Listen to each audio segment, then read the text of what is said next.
Hello, this is Black Country Blokes chewing the fat. Listen. I've been hearing a lot lately about men don't talk, but in my experience, men do talk, just people aren't listening. So it's going to be me and a group of blokes discussing our struggles and victories through life. Warning, there may be some bad language, so apologies to all the moms, especially my own. Let's get going. Listen. Having yeah, it's the Black Country Blokes chewing the fat. For me, Kev Dillon, Lee Cabman, and Craig Pinches. Now, unfortunately, Stephen Ansell couldn't make it tonight with stuff going off in the real world. Before we start our show tonight, I'd just like to give a massive shout out to R&L Gentlemen's Barbers, who just showed how brilliant and wonderful the Black Country is, raising thousands of boxes of chocolates and again, Father Christmas, Mrs. Claus on the back of the horses, delivering chocolates all around this area. So massive respect to Ben Taylor and everyone who's involved. It just shows what a community can do. Now, tonight's episode is going to be about how us men don't always go to the hospital. Now, Lee was saying 50% of women, what is it, Lee? There's 50% more women going to the doctors than us. Yeah, Right? so it's 50. Yeah, you've confused me now. You've said the backwards to what I had said it. So it's men are 50% less likely to go to the doctors if they've got an ailment than women. And then what happens is because men have already got a higher mortality rate, we die earlier than women, and that can be down to suicide, we're down to stress levels, and it could be so women notice something wrong, they go, and not just we only go when we're very, very sick. And me and Craig were talking about this earlier, saying we've got to that age now when something starts going wrong, we've got to start getting it checked out, gang. And I'll tell you a story before we get into it about when I was about 20, I had a testicle infection. And because I didn't go to the doctors in time, it swelled. And eventually, the poison leaked out of my testicle into my blood. And I had to be rushed into hospital. And once again, my poor mother thought I was going to die. That's because we put it off. Because it's about our private parts and we're a bit embarrassed about getting it out. And that can cost our lives. Same with prostate cancer. By having that uncomfortable test to save your life. Have you? What was you saying earlier, Lee, about your Nikki? Yeah, so Nikki had 2 moles removed. I don't know, 6 weeks ago now. We had the test results back today, and basically it was saying although she's fine, they're not cancer. She's not got cancer now. The moles that she had removed were ugly, and if she'd have waited any longer, they would have turned cancerous. And I think to myself, well, if that was me, I know I'd have waited without a doubt. I couldn't tell you the last time really that I went to the doctors, and I've been like that for adulthood. You know, I've gone 10 years without seeing a doctor. So Sorry, Craig. Sorry. Yeah, I was going to say I'm exactly the same. You know, my partner's got she goes absolutely spare at me because I can have something wrong with me, something internally as well, not just an headache or, you know, I could feel something really sharp in my gut, or I could be going to the toilet too often and this, that, and the other, or struggle going to the toilet. And, you know, cancer runs in my family, bowel cancer on my dad's side. You know, one of my brother and my younger brother had to have some of his bowel removed and had to have a bag on. He's due to have a reversal. And my 2 sisters have just got the news, and I'm only like 2-3 years older than me. They've just got the news. They've both got to go through the procedure. My one sister's got over 1,000 polyps covering, I think it's about 15 inches of a bowel. And I had a scare last year, and it took my missus ages to get me to go. And I was saying to him today, because I've had to have an ECG on my heart and that today, and get checked for certain things myself.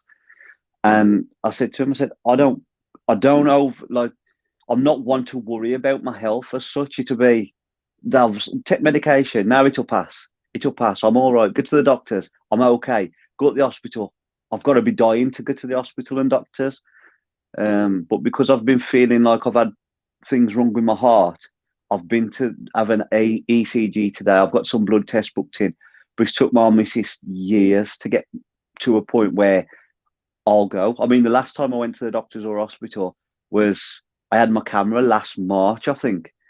So, and that was only because a lump was found, and the doctors rushed me through, and they were scared it was cancerous, and they gave me a camera because of my family history, and that came back all clear, and I've not been since. I don't bother going.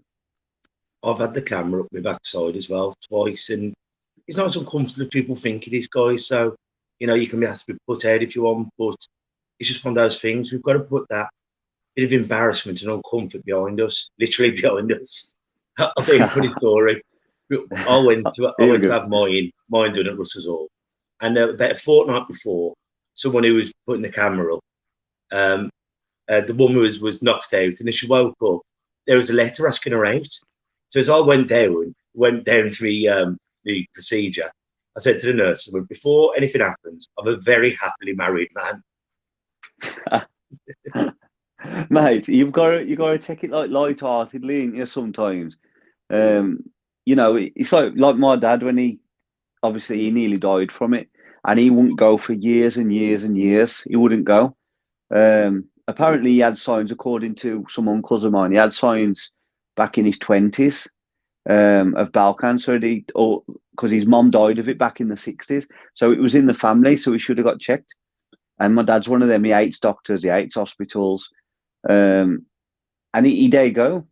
And then he nearly died in 2016, early 50s. He collapsed. And what had happened is, because he hadn't gone, he suffered all these years with the symptoms.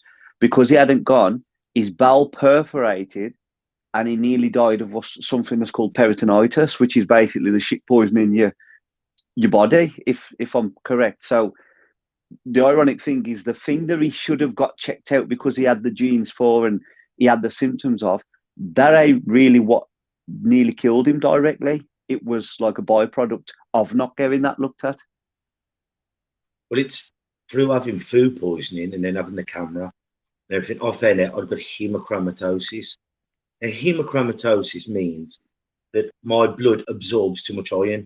So every bit of iron, every steak I have, every Guinness, every whatever, my body absorbs that.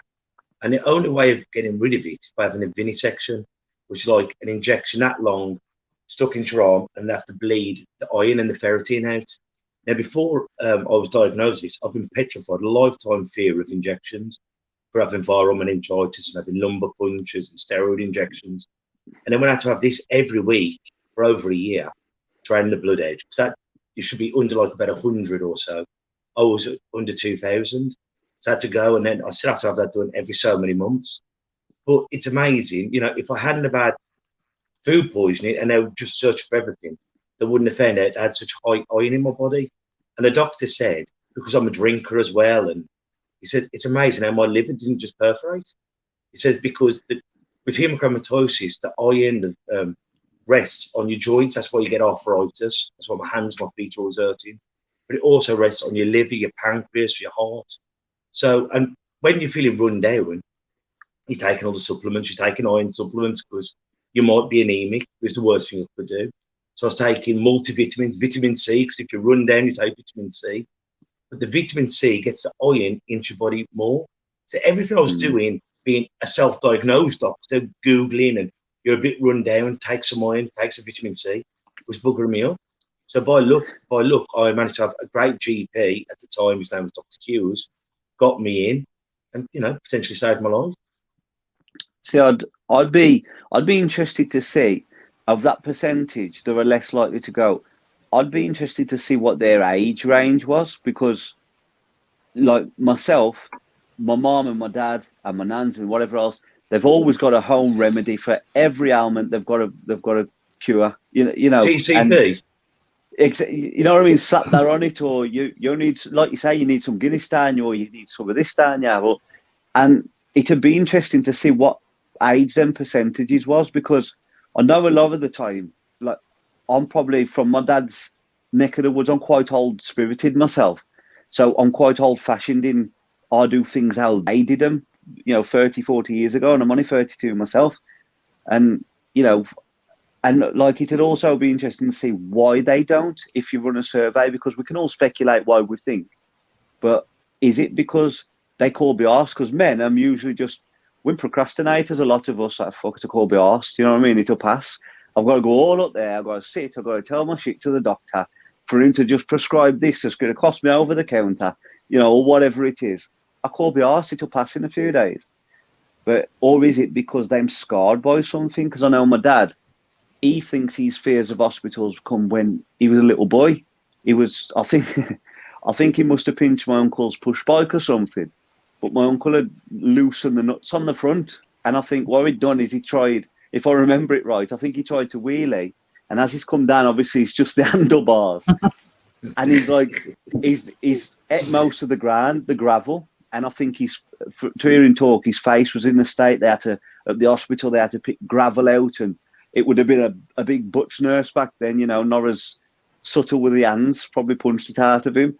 And I think that was his reasoning, that it was like something from his childhood made him so as he never ever liked him. So you know it'd be interesting to see. That's interesting. That is, because from when I was reading about this stat, they put it down to masculinity, that we're perceived to be too tough for the doctor to, you know. But I think you're right, Craig, because I think about myself, and I don't, you know, I'm not scared of the doctor, I'm not scared of going, but most of the time it is like that. It's like, just give it a week and it'll be done. By the time I got to the doctors and done this and done that, it'll probably be over with. So you just let it ride, don't you? But it usually does be over with. Yeah. I've got a couple of things to say about, like, as I say, like, my trauma as a child left me frightened of needles and hospitals. I'm all right with them now because I had to have the vivisections all the time. So I went for hypnosis to get over my fear of injections. But back to what you were saying about masculinity, I think some people, that just get in their head, I'm too strong, it won't beat me. And then sometimes that's just a mask, because they're frightened of, well, hang on, how about if I have got cancer? How about if I have got Parkinson's? In some ways, I'd rather find out, Mr. Dillon, you've let it too long and you've got 2 days, than actually hearing of it. And do you know what I mean? Yeah. Or they've had, like, the mother or father who've had chemotherapy for years and they've lost the dignity. And I've met people about my parents' age just going, I don't want what my mum and dad went through. I'd rather it just take me. Do you know what I find, like, interesting about people that say it's masculinity and it's, he's got to be the tough guy and this and the other. Same with mental illness, and why men don't open up. I think that it's lazy journalism and it's a cop-out. So it's a cop-out excuse where people don't have to seek the real reason. Because, I mean, I think it's like, if you don't know how to do something or how to go about it, if you only know how to be this modern man or this tough person, because that's what your dad was, that's what your granddad's was, it's not that you don't want to open up, it's not that you don't want to go to the doctors. You just sort of think, well, they was all right, I'm going to be all right. Or, no, I ain't talking about that. My dad never spoke to me about it. And that, even if you don't think it consciously, you subconsciously am aware of your upbringing and what you was around. I mean, not going to the doctors is what ultimately killed my granddad back in the late 90s, my one granddad, because I think he stroked. Coming back. He was 56, coming back. He was at work. And my nan said to him when he got back, what do you want for tea? You know, the usual routine. And he says, I've had it. And I said, you've just walked in the door, Malk. You ain't had it. I've had my tea. And then he stroked on the chair. And I reckon he'd had mini strokes while he was driving. I don't know if it was a coach or a bus or a wagon. And he'd never go to the doctors, ever. You know, and that ultimately killed him, because if he'd have gone with any symptoms he was probably living with for so many years and not telling anyone, it could have saved his life. On the flip side, I'm sorry. Go on, Lee. Well, that's interesting, though, isn't it, Craig? Because I wonder if the boundary between mental health and seeking help, and because it's easier to seek help if you've got an ailment that's physical, isn't it? Yeah. So if we start breaking down that boundary of that, because that needs doing by the sounds of it, that we need to break down the boundary of a physical illness going to the doctors, and it's acceptable. I don't think any men. It is just masculinity at that point, isn't it? So if we break that down, does it make it easier then to break down the stigma of mental health? But you know what I find the problem is? There's too many sides to a coin. You've got, it's push and pull. I suppose it's like being in a separated household, you know, mom's divorced from dad, and then you got your mom's rules and what your mom deems as acceptable, and you've got your dad's rules and his family. So it's like, I go to the doctors, I speaking about mental health, I'm not doing this. And you've got some that's going to be like, hey, go on then. And then you've got some who's going to be saying you should do it. And then on the flip side, when they do it, you've got some people saying, oh, he's a fucking titty, don't shut up, that one. Don't shut up moaning about yourself. And then you know what I mean? It's like double standards that you're always trying to meet. And that's how I feel society is. How about this one then? Both parts of it, like saying having your testicles examined or your prostrate or going about something private, intimate moments, is the same about your mental health. You're having to confess your soul to that person. So maybe it's the intimacy or the lack of, the fear of lack of understanding, you know, having your bits messed with or having your soul, your mind messed with. They're both very personal, private areas, aren't they? That'd be an interesting survey, wouldn't it, to see which one men feel it'd be worse to do. See, look how you grow. Look how you were raised. I mean, probably different, and you're probably going to say it's an inappropriate raising of my mum and dad. They raised us good, but so growing up, your private areas were that thing that you want to hide. Quick, get dressed, your auntie's coming in. You know what I mean? Or when it's out, tickle tackle, look at little Willie. You know, it was always, and that's how my dad will do it now to my boys. He'll say, you know, look at the little Willie, he's got his diddler out. And even though it's tongue in cheek, it's laughing, it's joking, you learn the shame, or you learn that they are your private bits and they should be hidden. You learn that as a child by people mocking you or saying, quick, get dressed, your mom's coming in, or quick, get dressed, you know, rush to get dressed before anybody sees. Now, I do understand the message, but if we apply that to like your mental health as well, and that same principle to your mental health, that's pretty much the same thing. When you're growing up in a certain area, be it your peers, be it your family, you're sort of taught, even if it's just light-hearted ridicule, just tongue in cheek, you're sort of taught that's your private bits, and quick, hide them before somebody sees them. But if you talk like the Swedish and people like that who are very open nudists, and they'll go into shared saunas and hot baths and everything, and their genitalia or the nakedness is no matter, it is what it is, just what, you know, you're born with. And they once, as you just said, are some of the most open people who will just go, how are you? Well, I'm very bad. Why are you very bad?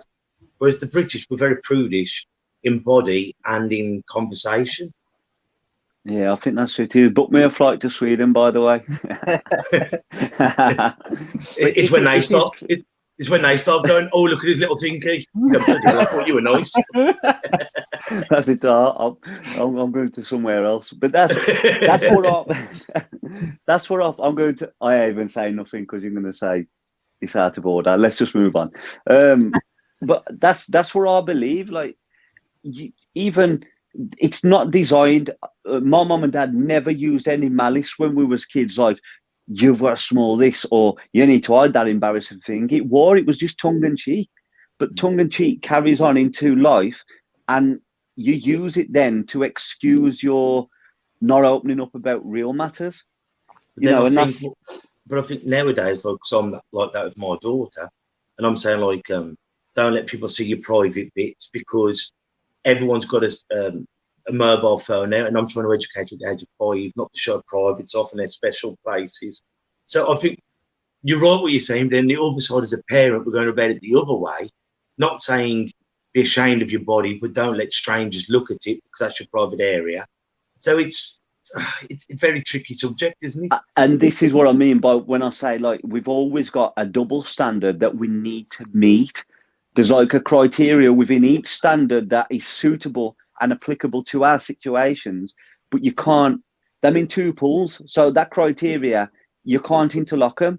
You can't like choose from that and make an ideal situation. We've got like a double standard that we're trying to appease, and you're never going to be, I don't think you can do it. Like, I don't think you can open up about your vulnerabilities, but then, do you know what I'm trying to say?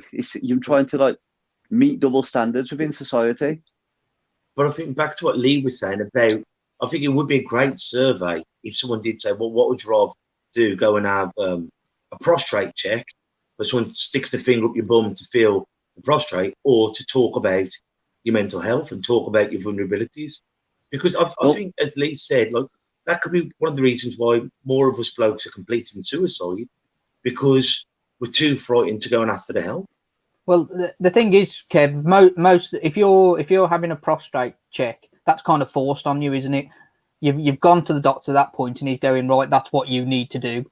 With mental health, there's no one to do that, is there? You know what I mean? There's no one to go, actually, you do need to go and have this done. It's urgent. You need to go and talk to this person. You need to go and do that. Whereas, as I say, your prostrate is kind of, there's something wrong with me. This is what we've got to do to find out what's wrong. So it's more of a forced situation. But even then, look, once you've got something going wrong, then you've got the choice of saying, no, I don't want it. No, I don't. Yeah.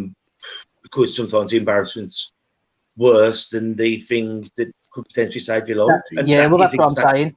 That's what I'm saying. Exactly the same. Because you have to do it, you kind of, the embarrassment goes out the window as such then, doesn't it? In terms of, you've got to get it done, so you'll go and do it. Whereas your mental health, you probably wouldn't have had, unless you're at the absolute rock bottom, you're not forced into that situation then. And it depends to talk about it. And it depends if someone is there to pick up on the signs.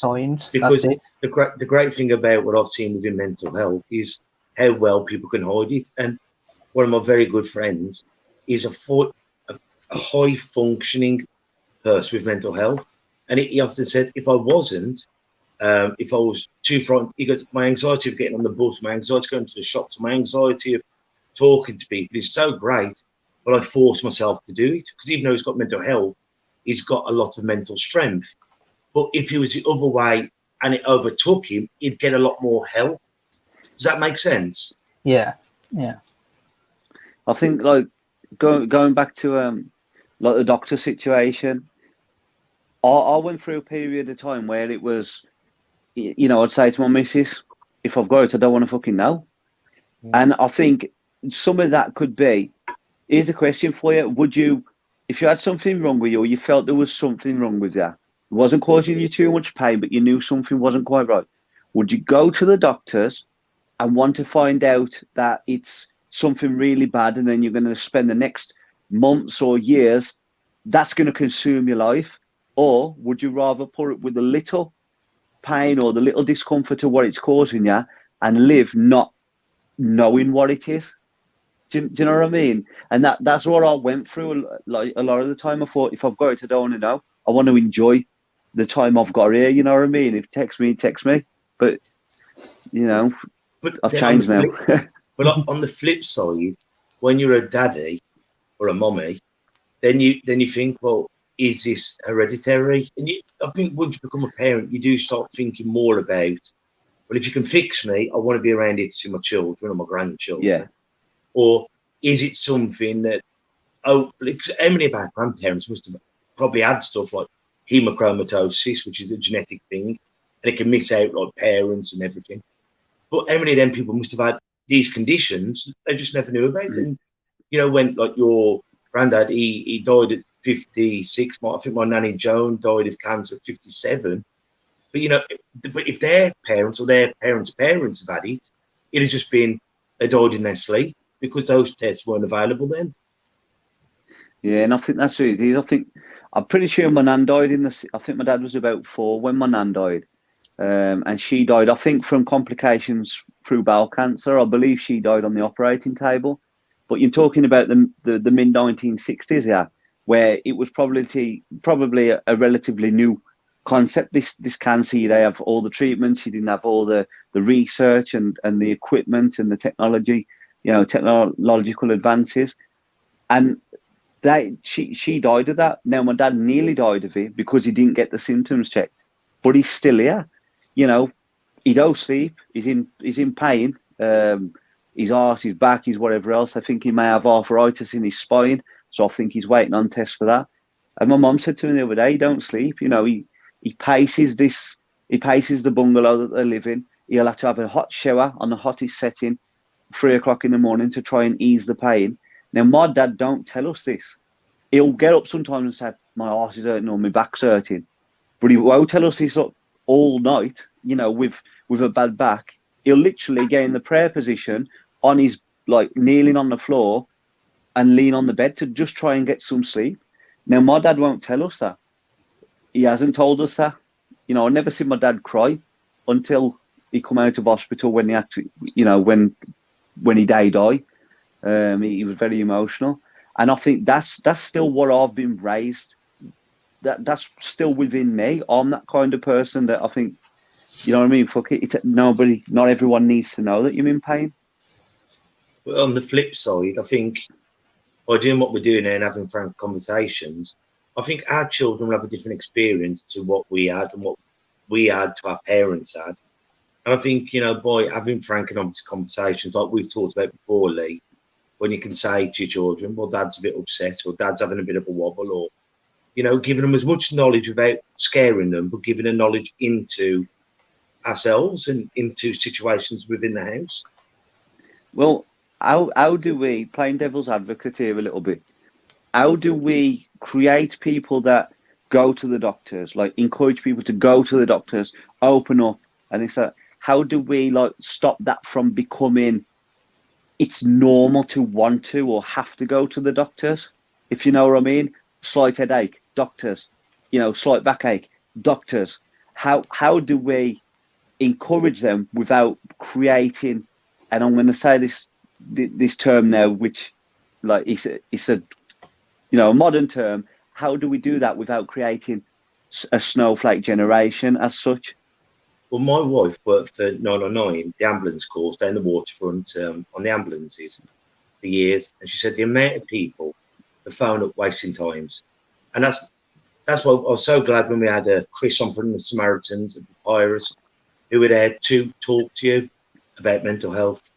So instead of phoning up the ambulance, but you don't know the Samaritans number, you don't know the Papyrus number, so you phone up 999, and we've got to realise 999. If I break my nose scrapping or I fall over and I break my leg, as long as I can get into Kate's car and she can drive me there, I should make my own way there. The ambulances should be if you can't get your own way to the hospital or if it is an emergency. Like she's had people phoning up when they're in the waiting room, phoning up saying, can you make them hurry up? That's not what the ambulance is for. The ambulance is for when you're in an emergency to get you there. And I think if you've got symptoms, go to the doctors, but realise if we are wasting the time, a hypochondria, that could be someone else's time. What do you think? Because obviously you've had all your daughter's problems and everything. It's an awkward one, isn't it? Because obviously you want more men to visit the doctors, but there never seems to be a balance in this world, does there? It's the same with everything. It's like mental health now. It's exactly like mental health now. You get these days a year that everyone jumps on it. Absolutely everyone jumps on and don't, that's great, but you've got to do that year round and it's got to be consistent. You can't go one way or the other. If you are struggling, get help. But if you're struggling because you want to struggle on Instagram or you want a photo of yourself struggling or whatever, then just leave it alone because you're just wasting everyone's time. I think though, with hypochondria and things like that, though, the problem with that is people can't often determine, to them it is real, to them they are struggling, or to them they are dying, or, and like you say, there's never a balance, and life is never as cut and dry as we would like it to be. When you're dealing with people, they're the most finicky subject in the world. That there's nothing more complicated. Animals can be studied, and when animals are studied, Attenborough, you can watch Attenborough programs. He can tell you their methods. He can tell you why they're doing something and this and the other. They can be studied, and they can be what's the word I'm looking for? They can be described by their patterns of behavior, whereas humans, they can't. They act out for no reason. They do this. We still can't get beyond the human mind, yet we can determine why lions hunt from that amount of time away, you know. But I think Lee nailed it on the head. All we got now is black and white. Everything. But if I keep going to the doctor because I've got a tummy ache, like you see the adverts on TV. If you've had a cough more than 3 weeks, you might have cancer. If you have diarrhea for more than 3 weeks, you might have bowel cancer. So then you think, oh my God, guys, if you're not feeling well, phone up your GP, go and see them. If you're feeling mentally unwell or mentally ill, whatever, go and see someone. Because there is so many shades of grey between that black and white. And what's the extreme version of hypochondria? I can't remember the name. Do you know what I'm on about? Where you pretend you're ill, and then and then the other ones where you pretend your children are ill. If anyone knows, could you write that in? I had it just, I forgot it. Have you read any comments, by the way, Lee? No, nothing. No comments yet. Okay. I can't remember the name of it. I don't know. If I'm honest, it's where you'll like you'll pretend you've got cancer and you'll keep going, and then there's the other version. I can't remember the bloody name. Where you make your child ill to get the sympathy. It's like you know when people go and set fire to a house, you set fire to your house, and then you'll go and rescue everyone, so you look like you're the hero.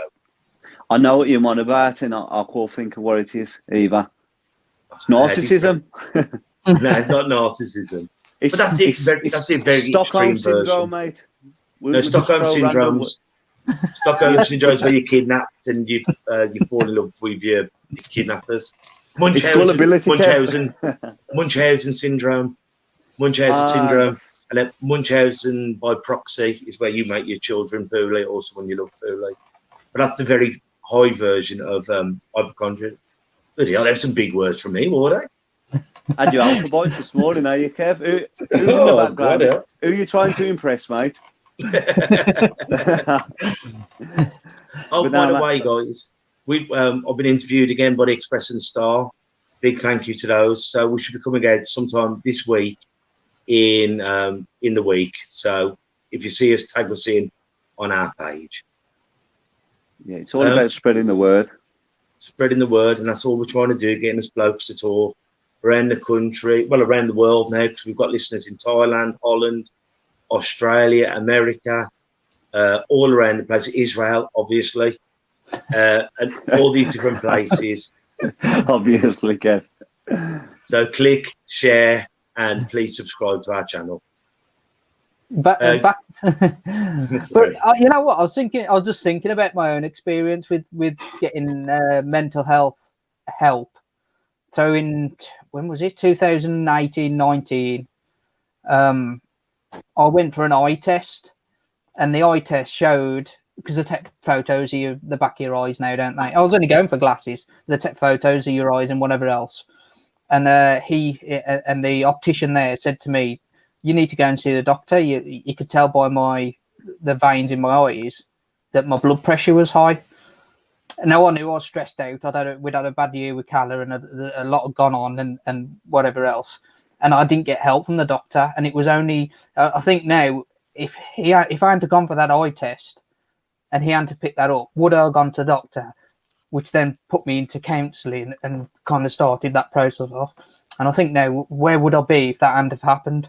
Because I know it was getting to me at that point, and I know I wouldn't have gone forward if it wasn't for that.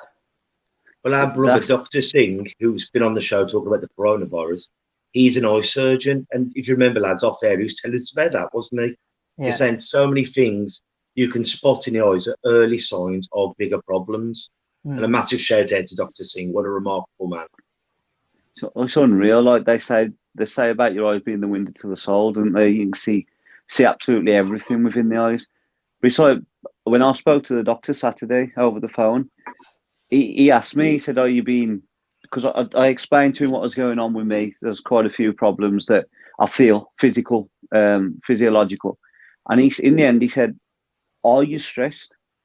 And I said, "Do you know what? I do go through a lot of shit myself. I put myself through a lot of torment, lack of sleep and whatever else, lie awake. And you bully yourself, and you really do." I said, "But these past few months," I said, "I've been in such a funk that I'm only just coming out of it."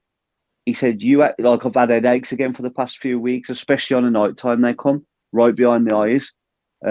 He said, "It sounds like," he said, "I don't want to say this, we've got to without speculating, we've got to get your bloods done and whatever else. He said, but it sounds like you could be suffering physiological symptoms of stress and pressure. And it's unreal that just because your stomach's hurting or, you know, you can't urinate or you can't do this, that and the other, don't always mean to say that there's something wrong with you as such. It could just be that you're under stress. So I think it's important for ourselves to acknowledge what's going on in our life at that time. Two things I want to say about that. Isn't it funny you saying your eyes? Because when we're doing our work with Nick Davis, who's been on the show, hypnotherapist, life coach, he was saying, like, when we're doing our things, when you feel stressed, you said, my eyes feel very heavy, mine's my stomach. But you saying that the pressure in your eyes, that was one of your sensitive areas, wasn't it, that he picked up on? He said that to me. Like you say, he said yours was your stomach. He said mine was my eyes.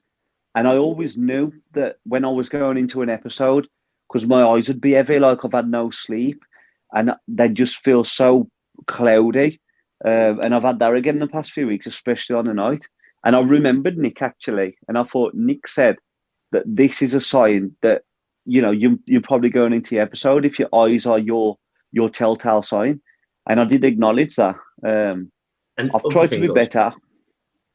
I was going to say, and the other thing I was going to say, that us blokes, when we talk about mental health, we'll all admit to stress.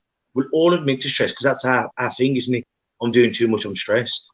But we forget stress is just one of the symptoms of the greater mental health. But that's the one that even a tough ironmonger down the pub or a proper tatter, and he'll say, I'm stressed, I'm a bit wore out. But that's the only thing us blokes will admit to having. I'm a bit stressed out, that's it, because it's sort of an umbrella term that sort of, it tells you what you think you need to know. I'm stressed, which basically means you've got problems or you're going through shit. But the easier way to say a fucking 3-day rant about how you're feeling is I'm stressed. I'm just a bit stressed. I'll be all right. It's easy. What are the factors of stress? It can be a bit of depression, can be a bit of anxiety, it can be lack of sleep, it can be mental fatigue, it can be all these different things. But we don't know what to say, and you just go, I'm wore out, I'm stressed. I think it's related to work as well, isn't it? People relate money, I'd say, rather than work. I'd say money rather than work. But that's your trigger. It might not be Lee's trigger.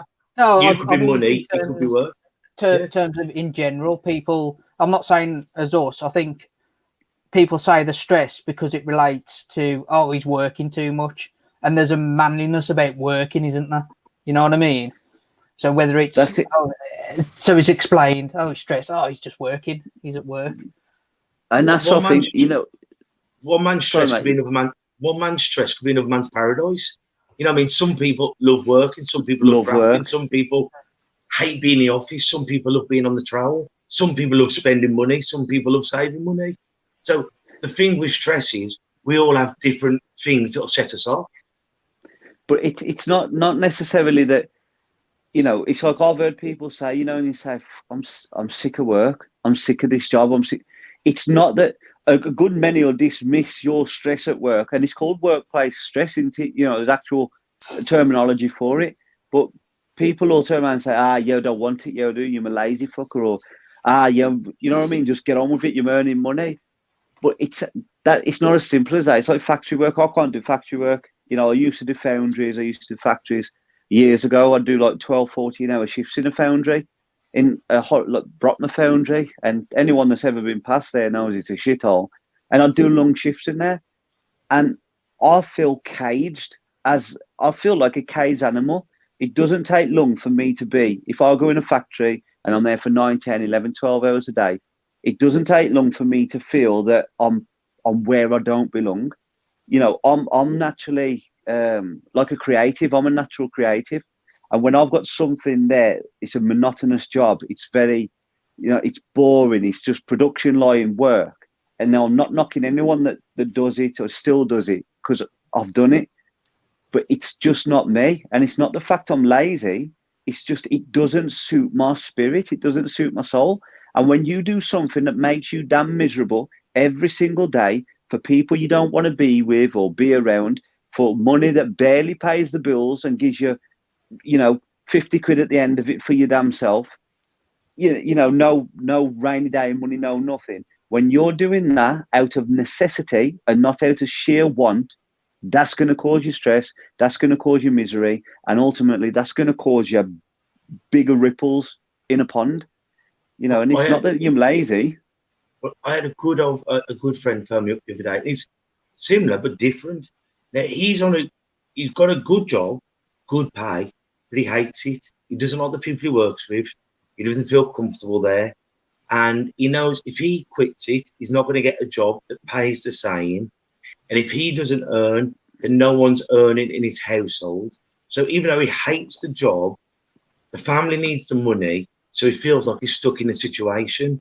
And that could be the same thing, isn't it? Without the financial thing, because the money's the only thing that's keeping him there. But he hates the circumstance, and that makes him feel like his back's against the wall, and that adds to his stress. I wrote something about that once. I can't remember what it was. I'll try and find it.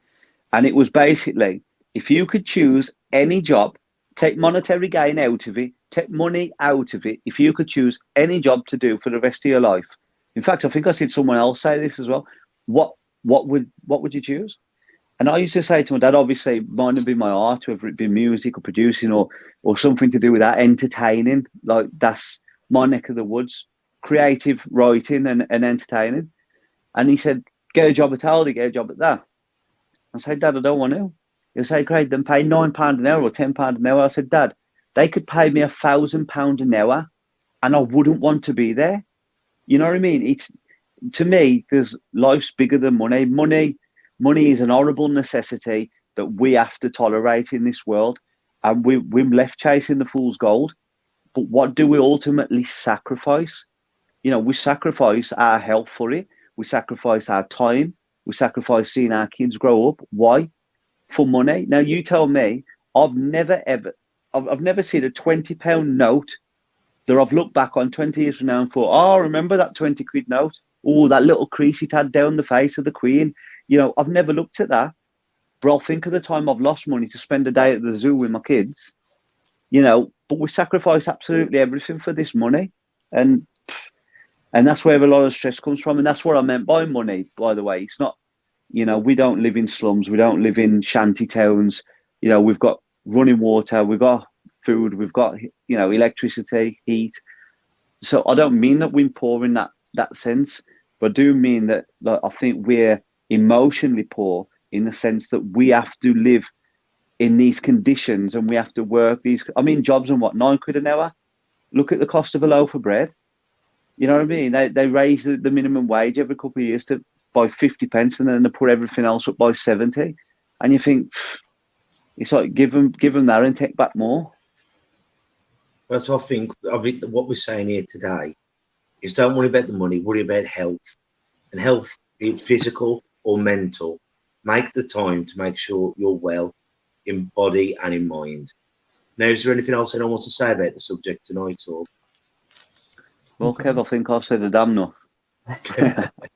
Well, on Thursday, we're going to have it's going to be a light-hearted conversation, but I want it to be a bit more serious, to say the truth. We're going to be talking about the importance of amateur boxing. So if any coaches are out there or their kids or they box, please send some comment on Thursday at the same time, 7:30. Because amateur boxing, once it's gone, will never come back. And it's something, if our children don't have role models with your coaches and your teammates, they'll find role models. And I'll normally be the drug dealer at the end of the street. So let's keep them having positive role models this Thursday. But as a quote, and I'm going to quote a wise man called Del Boy Trotter from Only Fools and Horses. I don't like going to the doctors because every time I go there, he tells me I'm sick. So until we see each other next time, gang, take care of yourselves and each other. Ta-ra a bit. Listen. And that's a wrap for another show. But if there are any comments or messages that you would like us to read out for our next podcast, please be in touch. There are also lots of different organisations at the bottom of this page, and hopefully they can help you or someone you care about. Please share this to spread the word. Until we talk next time, ta-ra a bit. Listen.